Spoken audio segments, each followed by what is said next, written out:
విషయం ఆలోచిస్తే నేను చిన్నప్పుడు హై స్కూల్ కు పోయేవాడిని. మా ఊరి నుంచి 6 కిలోమీటర్లు నడవాలి, కొన్ని రోజులు సైకిల్లో పోయేవాడిని. మా ఊర్లో ఒక ఆయన సోషల్ యాక్టివిస్ట్ ఉండేవాడు, కేశవయ్య నాయుడు గారిని.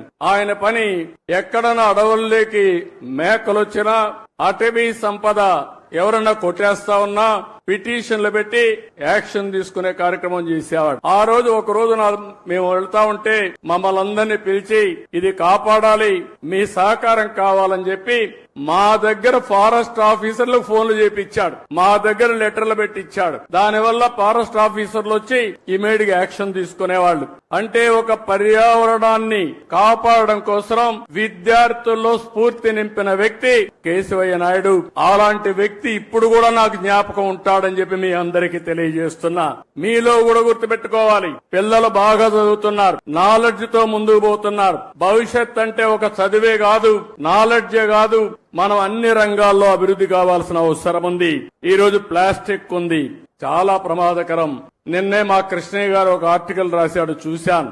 అడవుల్లో ఉండే ఏనుగులు కూడా ప్లాస్టిక్ తిని చనిపోతే దాన్ని పోస్ట్ మార్టం చేసి కొన్ని కేజీలు ప్లాస్టిక్ పేరుకుపోయింది. అంటే ఎంత ప్రమాదం మీరు ఆలోచించండి.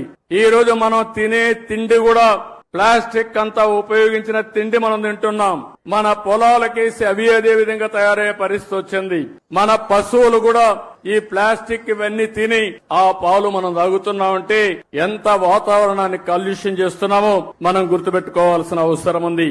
అందుకే ఈ ప్రభుత్వం స్పష్టంగా స్వచ్ఛ ఆంధ్రప్రదేశ్ 3వ శనివారం నిర్వహిస్తున్నాం. నేను ఒకటే మీకు హామీ ఇస్తున్నా, రాష్ట్రంలో ఎక్కడ కూడా చెత్త కాదు, చెత్త నుంచి సంపద సృష్టించే అవకాశం మనకుందని చెప్పి కూడా నిరూపిస్తామని మరొక్కసారి మీ అందరికీ విజ్ఞప్తి చేస్తున్నాను. అందుకే ఈ రోజు చూస్తే గుంటూరులో మీరు చూస్తున్నారు, చెత్త నుంచి ఎనర్జీ కరెంట్ ఉత్పత్తి చేసే ప్లాంట్ పెట్టాం, విశాఖపట్నంలో పెట్టాం.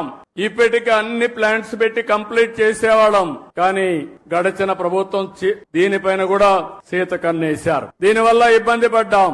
ఈ రోజు నేను ఒకటే హామీ ఇస్తున్నాను, రాబోయే 3 సంవత్సరాల్లో ఇంకా ఒక 3 వేస్ట్ ఎనర్జీ ప్లాంట్స్ వస్తాయి. పట్టణ ప్రాంతాల్లో 90% చెత్తంతా తీసి పొడి చెత్త తీసి ఎనర్జీగా చేసే పరిస్థితి వస్తుంది.